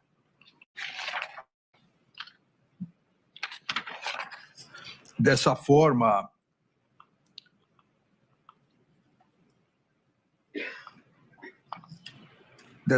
presidente, não há, a meu ver, nenhuma dúvida da participação, da autoria de Marília Ferreira de Alencar e também de Silvinei Vasques nos delitos imputados pela Procuradoria-Geral da República em relação a essa execução, a esse ato executório de todo o planejamento de boletins de inteligência, da execução da operação, depois da omissão de Silvinei Vasques como chefe da Polícia Rodoviária Federal, para impedir as eleições e depois para impedir que houvesse a assunção, a diplomação e depois a assunção do presidente e vice eleitos.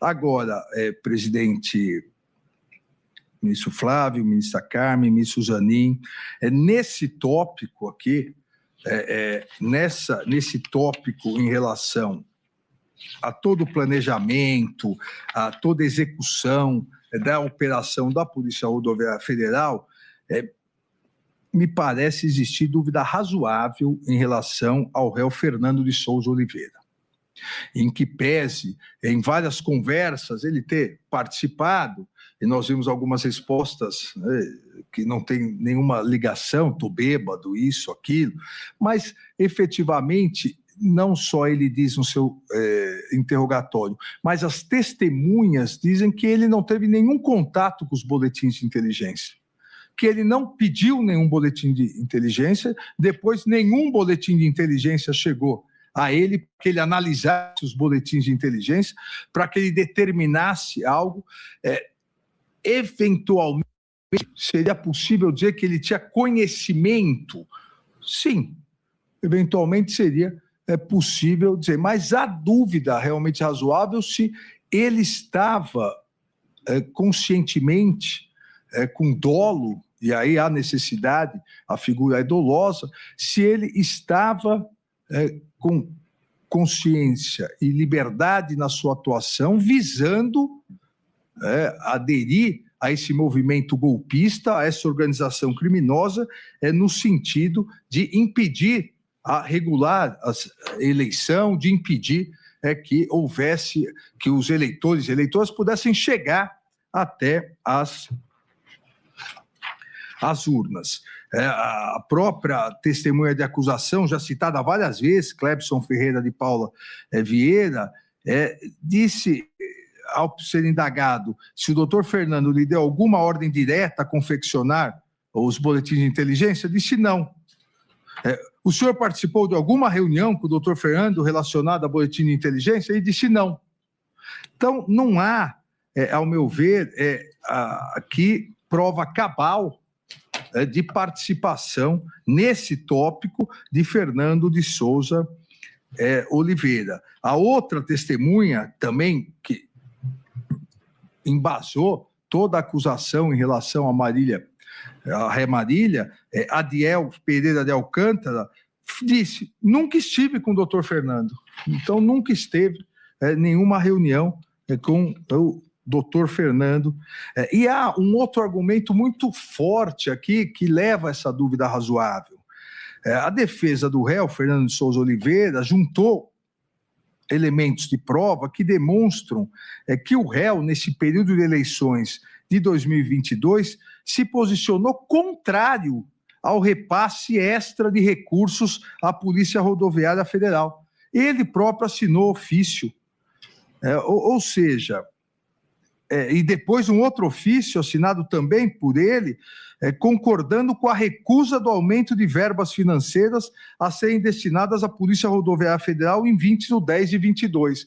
Então fica algo incoerente, alguém que estava participando dessa organização criminosa, alguém que estava participando da elaboração dos boletins de inteligência, que queria influenciar nos locais onde o então candidato Luiz Inácio Lula da Silva tinha tido mais votos que o candidato à reeleição Jair Messias Bolsonaro, que alguém que assim procedesse fosse contra o aumento de verbas, que não tivesse se reunido com nenhum dos analistas. Então, em que pese algumas conversas dele com Marília serem conversas que pudessem indicar a sua ciência e consciência sobre os fatos, esses elementos, esses outros elementos de prova, me parecem demonstrar aqui a dúvida razoável. Portanto, em relação a Fernando de Souza Oliveira, a essas imputações, eu afasto a sua responsabilidade. Um outro item agora, presidente, e vamos acelerando, é a participação dos réus Mário Fernandes e Marcelo Costa Câmara no planejamento Punhal Verde Amarelo e a Operação Copa 22. Nós todos recordamos, e não vou aqui cansá-los novamente, que, paralelamente, a instigação e auxílio nos acampamentos golpistas, a continuidade das ameaças e tentativa de intimidação da Justiça Eleitoral, a questão da manipulação de parte dos caminhoneiros para parar o país, ou seja, vários atos executórios da organização criminosa, alguns integrantes elaboraram um plano de neutralização de autoridades públicas, exatamente com a finalidade de se perpetuar no poder. Ministro, só para enfatizar mais uma vez, neutralizar significava assassinar, não é isso? matar, exatamente. eliminar, extirpar deste mundo. A neutralização... Neutralizar é igual fake news. Todo mundo acha que é uma coisa singela. E nós já falamos sobre isso, apresentada pelo eminente procurador-geral, mas é preciso que a gente não dê às palavras uma leveza cujo conteúdo não corresponde a nada de singelo.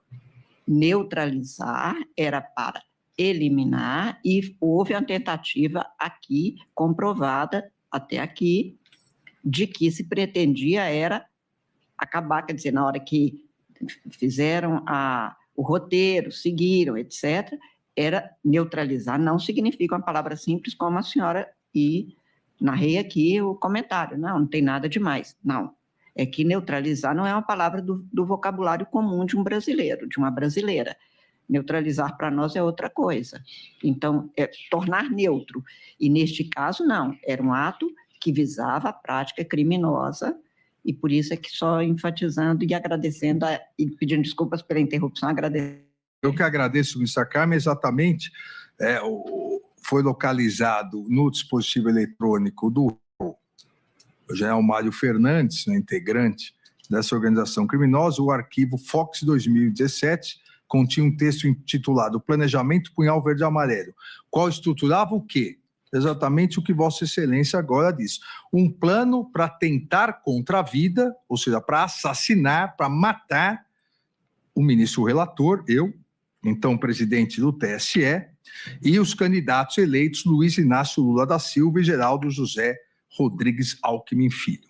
No caso desse relator, nós já detalhamos aqui o plano e os kids pretos já foram, das forças especiais, já foram condenados aqui do Núcleo 4, o assassinato seria com a utilização de armamento pesado e técnicas das forças especiais. E há todo aqui todo o itinerário, residência, trabalho, deslocamentos, qual a blindagem dos veículos, danos colaterais possíveis, e aqui nos slides, a necessidade, exigem de fuzil 5.56, 7.62, pistolas 9mm, ou seja, aí ia ser uma operação, eu diria, mais hollywoodiana, com explosão de carro, com metralhadora. E em relação aos então candidatos Luiz Inácio Lula da Silva, candidatos eleitos, e Alckmin, havia ideia do envenenamento, ou com armas químicas, medicamento químico, até um dos réus diz, em virtude do estado de saúde do presidente, ele achava que podia envenenar ou colocar alguma coisa química no seu corpo. Então, aqui, não há nenhuma dúvida, nós já tratamos disso, que o planejamento Punhal Verde e Amarelo, que em relação a esse ministro relator se transformou na Operação Copa 2022, é uma fase executória do atentado à democracia, do golpe de Estado, e com forte atuação do general Mário Fernandes. Inclusive, o arquivo foi encontrado com o general Mário Fernandes. Esse documento já continha recursos necessários para a execução da ação, o número dos militares, que depois vários deles foram presos e já condenados na Operação Copa 22, ou seja, tudo, e eu não vou detalhar novamente a operação, que está no voto e todos se recordam, tudo com plena consciência e planejamento do réu general Mário Fernandes, que recordo aqui, como disse o réu colaborador Mauro Cid, era um dos mais radicais para consumação do golpe. O plano foi impresso em 9/11/2022, estruturando toda a necessidade de armamento, caráter bélico e destrutivo dessa organização criminosa. Pasmem, havia até lança-granada e lançador de foguetes previsto se eventualmente o carro, a blindagem do carro cedido pelo Supremo Tribunal Federal, resistisse aos fuzis. Então aí já que vai existir um lançador de foguetes, um lança-granada, para resolver a questão. A elaboração desse plano, Punhal Verde e Amarelo, foi tão detalhado que previu até as chances de êxito de implementação. A defesa, na sua autodefesa, em interrogatório judicial, o réu Mário Fernandes confirmou expressamente a autoria do arquivo Plano Punhal Verde e Amarelo, mas afirmou, abre aspas, é um arquivo digital que nada mais retrata do que um pensamento meu, que foi digitalizado. É mais uma, ministro Flávio Dino, para os anais da literatura nacional. O pensamento digitalizado com lançador de foguetes. Assim como destacou, hoje eu me arrependo de ter digitalizado isso. Mas o que é mais importante? Não passa de um compilamento de dados, com a visão de um militar, com análise de situação, apenas isso, que não foi compartilhado ou apresentado a ninguém. Tanto não foi compartilhado, nem apresentado a ninguém, que a Polícia Federal mapeou todos os kid pretos que iriam executar exatamente esse planejamento, Punhal Verde e Amarelo, na Operação Copa 2022. Todos vocês lembram os nomes? Brasil, Gana, Japão. Agora, às vezes, realmente, nós entendemos a importância do direito ao silêncio. É melhor pedir o direito ao silêncio do que dizer é um arquivo digital que nada mais retrata de um pensamento meu que foi digitalizado. Tivemos um outro réu aqui condenado que dizia que mandava mensagens para si mesmo. Lembra? Dizendo, bom dia, presidente.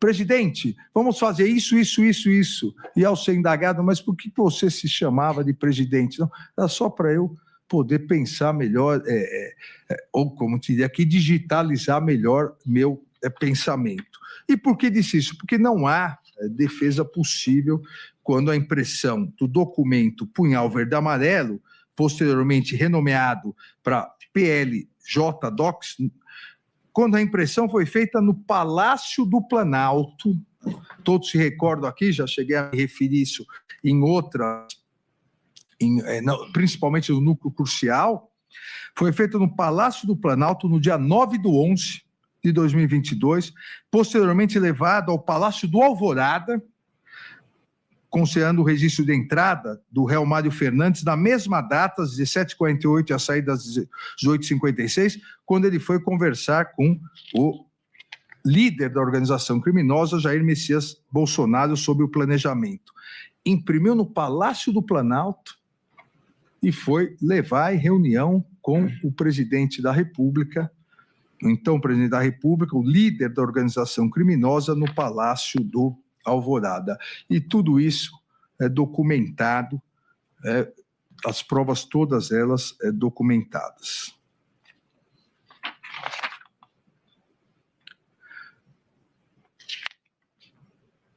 Não há, então, nenhuma dúvida da atuação do réu Mário Fernandes na promoção dessa organização criminosa e unidade de desígnios com o núcleo crucial, aqui diretamente ligado com o núcleo crucial.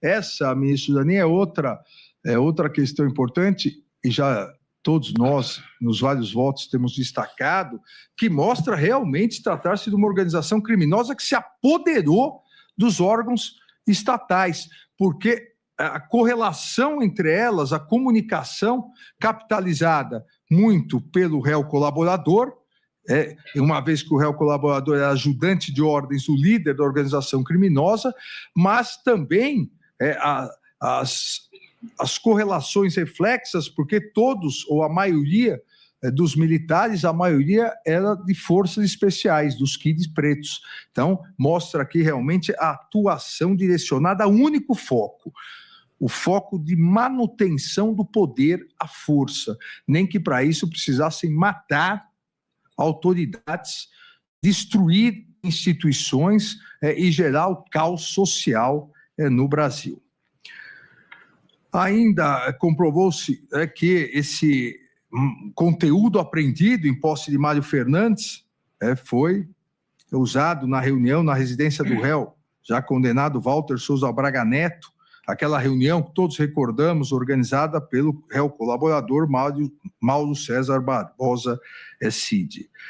Em 8/11/2022, o colaborador recebeu mensagem do militar Rafael Martins de Oliveira pedindo rascunha alguma coisa, tendo respondido, fica tranquilo, está sendo feito. E no dia seguinte, o general Mário Sérgio imprimiu o plano Punhal Verde e Amarelo e participou da reunião com Jair Messias Bolsonaro. Tudo interligado. E aqui também é interessante, eu não poderia deixar de comentar,